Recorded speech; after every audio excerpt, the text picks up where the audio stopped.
యూదులకు ఉన్నటువంటి ఆచారం మరణించినటువంటి శరీరాన్ని ఏం చేస్తారు? పరిమళ ద్రవ్యాలతో అభిషేకం చేస్తారు. మనం ఏం చేస్తాం? మరణించిన వారి యొక్క శరీరాన్ని స్నానం చేయించి కొత్త బట్టలు కడతాం. అదే భర్త బతుకుండగా చనిపోతే ఏం చేస్తారు? ముత్తైదు అని చెప్పి ఏం చేస్తారు?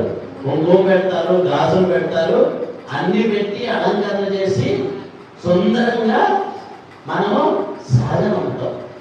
కాబట్టి మరిమంతులైన ప్రభువుని ఆలకించింది కాబట్టి ఇంకో ప్రభు చనిపోయిన తర్వాత ఆయన శరీరానికి పరిమళ ద్రవ్యాలతో అభిషేకం చేసేటువంటి సమయం ఉండదని ముందుగా ఏం చేసింది?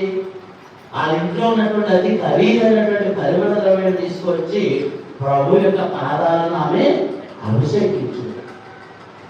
మార్గం ఎప్పుడు కూడా ప్రభు అనే శిష్యులు కావలసినటువంటి ఆహారాన్ని తయారు చేస్తుంది, కావలసినటువంటి విడిదినిచ్చింది. కాబట్టి ప్రభు ఈ ముగ్గురిని కూడా స్నేహితులుగా భావించారు. ఎవరు స్నేహితులు? దేవుడి యొక్క స్నేహితులు. వారిని ఎంతగానో ప్రభు ప్రేమించాడు. కాబట్టి ఈ ముగ్గురులాగా మన జీవితాలు ఉంటే దేవుడు మనం కూడా ఏం చేస్తాడు? మనల్ని కూడా ప్రేమిస్తాడు. మనం కూడా కొన్ని గ్రామాల్లో మనం చూస్తూ ఉంటాం. ఏమని? గురువు వచ్చినా కానీ, ఉపదేశం వచ్చినా కానీ కొంతమంది ఏం చేస్తారు? పూజ కానీ, ప్రార్థన కానీ ఇంటికి తీసుకువెళ్ళి ఆతిథ్యం ఇస్తారు. అయితే ప్రభు లాజరు చనిపోతాడని తెలిసి కూడా ఇంకా గ్రామానికి వెళ్ళలేదు. అయితే 4 రోజుల తర్వాత ప్రభు గ్రామానికి వస్తున్నాడని చెప్పి విని మార్తమ్మ ఏం చేస్తుంది? ప్రభుకి ఎదురు వెళుతూ ఉంది. ఎదురు వెళ్ళి మార్తమ్మ ప్రభుతో ఏమని చెప్పింది?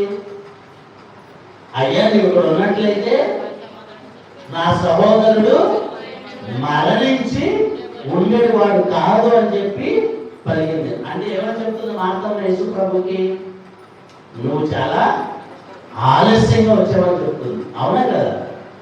ఏమని చెప్తుంది? నువ్వు కనుక ఇక్కడ ఉన్నట్లయితే నా సహోదరుడు మరణించున్నాడు కాదు. ఏమని చెప్తుంది? నువ్వు చాలా ఆలస్యంగా వచ్చావు, చనిపోయిన తర్వాత వచ్చావు, ఇప్పుడు ఎందుకు వచ్చావు అని బాధలో కోపంలో ప్రభుని ఆమె ప్రశ్నిస్తూ ఉంది. ఎందుకని? నువ్వు చాలా ఆలస్యంగా వచ్చావని చెప్తూ ఉంది. నిజానికి దేవుడు ఎవరి జీవితంలోకైనా ఆలస్యంగా వస్తాడా? మన జీవితంలో కూడా అనుకుంటారు ఏమని? ప్రార్థన చేసిన వెంటనే కూడా అద్భుతం జరుగుకోవాలి. మరి ముఖ్యంగా కుటుంబంలో ఎవరికైనా కానీ మరణం వచ్చినటువంటి జబ్బు వచ్చినట్లయితే ఏం చేస్తాం? చాలా భక్తిగా ప్రార్థన చేస్తాం. దేవుడు ఆలకించలేదు మన ప్రార్థన అనుకున్నప్పుడు మనం ఏం చేస్తాం?